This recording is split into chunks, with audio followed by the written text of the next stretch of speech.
बिस्मिल्लाहिर्रहमानिर्रहीम। अस्सलाम वालेकुम स्टूडेंट्स। आज के लेक्चर में हम बात करेंगे पोस्ट कॉलोनी स्टडीज़ के एक इम्पॉर्टेंट टॉपिक पर, जो कि है डीकोलोनाइजेशन। इससे पहले हमने प्रीवियस लेक्चर में डिस्कस किया था न्यू कॉलोनियलिज्म का। तो इस लेक्चर में हम बात करेंगे डीकोलोनाइजेशन पर कि डीकोलोनाइजेशन किसे कहा जाता है। तो देखिए, जो टर्म है ना डीकोलोनाइजेशन की, इसका मतलब होता है कॉलोनियलिज्म का खात्मा, यानी कि कॉलोनियलिज्म का ख़त्म हो जाना। अब इसकी डेफिनेशन के थ्रू इसे समझने की कोशिश करते हैं। Decolonization process by which colonies become independent of the colonizing country। यानी कि डीकोलोनाइजेशन जो है ये एक ऐसा प्रोसेस है, इसका मतलब वो अमल है जिसमें किसी भी गुलाम कंट्री या फिर जिसको हम कॉलोनी कहते हैं, उसको इस मुल्क से आज़ादी मिल जाती है जो उस पर हुक्मरानी कर रहा होता है।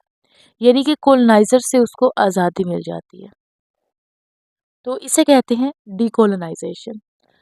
अब इस डिकोलोनाइजेशन की बात करें तो ये कुछ ब्रिटिश कॉलोनीज में आहिस्ता आहिस्ता और पुरअमन तरीके से मिली, ख़ास तौर पर जहाँ पर ज़्यादा यूरोपियन लोग रहते थे।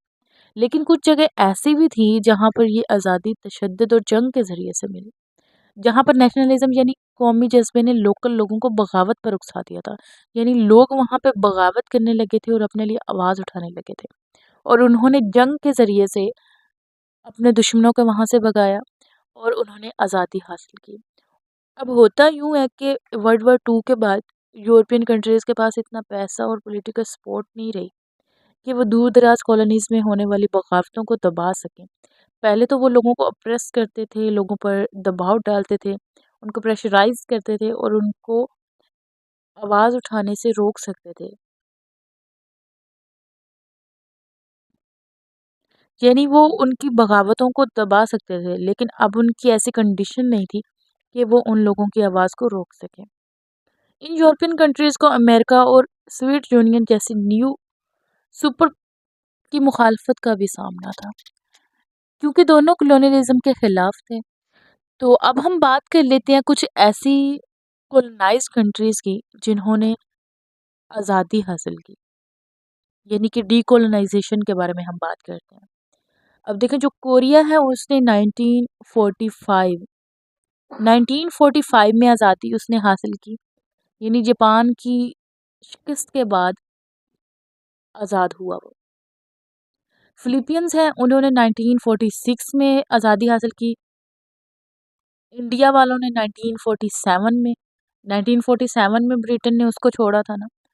तो फ़लस्तीन ने 1948 में, इजिप्ट के अंदर 1956 के अंदर ब्रिटिश कंट्रोल ख़त्म हुआ था, और अफ्रीका के अंदर 1950 से 1960s तक ब्रिटिश कंट्रोल रहा, और उसके बाद जाके ब्रिटेन ने उनको छोड़ा। अगर हम शॉर्टली समराइज करें डीकोलोनाइजेशन को और पोस्ट कॉलोनियलिज्म को, तो हमें ये पता चलता है कि डीकोलोनाइजेशन का मतलब है कॉलोनीज का आज़ाद होना, यानी कि ईस्टर्न कंट्रीज़ का आज़ाद होना वेस्टर्न कंट्रीज़ की ग़ुलामी से। तो इसको कहा जाता है डीकोलोनाइजेशन। जबकि पोस्ट कॉलोनियलिज्म जो है ये बिल्कुल भी डीकोलोनाइजेशन के जैसा नहीं है।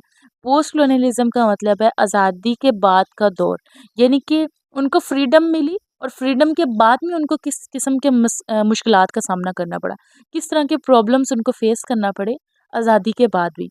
यानी कि उनकी जो इंडिपेंडेंस है उसके बाद भी उनको कुछ चीज़ों को फेस करना पड़ा, तो उन चीज़ों के बारे में बात करती है पोस्ट कॉलोनियलिज्म। उन मसाइल पर बात करती है पोस्ट कॉलोनियलिज्म, यानी कि कॉलोनियलिज्म ख़त्म हो जाता है लेकिन उसके बाद भी इकोनॉमिक कंट्रोल रहता है, इनडायरेक्टली रूल कर रहे होते हैं वेस्टर्न कंट्रीज़ उनके ऊपर। तो ये होता है पोस्ट कॉलोनियलिज्म। अब समझ में आया डीकोलोनाइजेशन क्या है और पोस्ट कॉलोनियलिज्म क्या है।